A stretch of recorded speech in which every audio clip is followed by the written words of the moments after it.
കൊട്ടാരക്കര നിയോജക മണ്ഡലം കമ്മിറ്റിയുടെ നേതൃത്വത്തിൽ കൊട്ടാരക്കര റൂറൽ SP ഓഫീസിലേക്ക് പ്രതിഷേധ മാർച്ച് സംഘടിപ്പിച്ചു.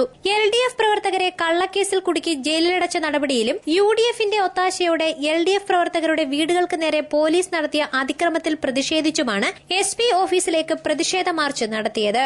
പുലമൺ ജംഗ്ഷനിൽ നിന്ന് ആരംഭിച്ച മാർച്ച് ടൗൺ ചുറ്റി ചന്തമുക്കിലെത്തിയപ്പോൾ പോലീസ് തടഞ്ഞു.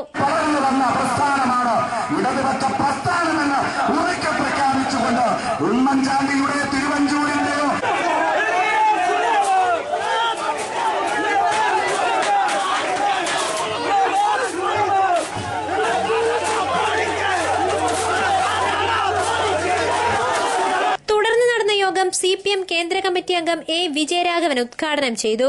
കൊട്ടേഷൻ സംഘങ്ങൾക്ക് പോലീസ് അകമ്പടി നൽകിയാൽ അവരുടെ തൊപ്പിക്ക് വിലയില്ലാതാകുമെന്നും LDF പ്രസ്ഥാനത്തിനെതിരെ ആരെങ്കിലും ഒരു കൈ ഓങ്ങിയാൽ രണ്ട് കൈകൾ കൊണ്ട് തടുക്കുവാൻ ശക്തിയുള്ള പ്രസ്ഥാനമാണ് ഇടതുപക്ഷ പ്രസ്ഥാനമെന്നും A. വിജയരാഘവൻ പറഞ്ഞു.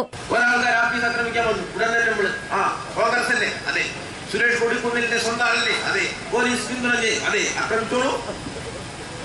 അങ്ങനെ ഇന്നുവരെ ഞങ്ങൾ പറഞ്ഞിട്ടില്ല ആരെങ്കിലും ഒരു കൈ ഓങ്ങിയാൽ രണ്ട് കൈ കൊണ്ട് തടുക്കാനുള്ള കെൽപ്പുള്ള പ്രസ്ഥാനമാണ് ഇടതുപക്ഷ പ്രസ്ഥാനം എന്നുള്ള കാര്യം പറഞ്ഞില്ല. ഇതൊന്നും യാതൊരു ഒത്തും അക്കാര്യത്തിലില്ല, ആ കേസിലില്ല.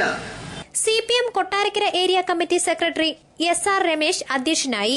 LDF കൊട്ടാരക്കര മണ്ഡലം committee convener KS Indusekharan Nair സ്വാഗതം പറഞ്ഞു. മുൻ MP ചെങ്ങറ സുരേന്ദ്രൻ, CPI മണ്ഡലം secretary A. Manmadhan Nair, CPM ജില്ലാ സെക്രട്ടേറിയറ്റ് അംഗങ്ങളായ സഹദേവൻ, S. സുദേവൻ, CPI ജില്ലാ കമ്മിറ്റി അംഗങ്ങളായ advocate V. Raveendran Nair, PA Abraham, CPM Neduvathur area secretary P. Anandan, RSP നേതാവ് പാങ്ങോട് സുരേഷ് എന്നിവർ ചടങ്ങിൽ സംസാരിച്ചു.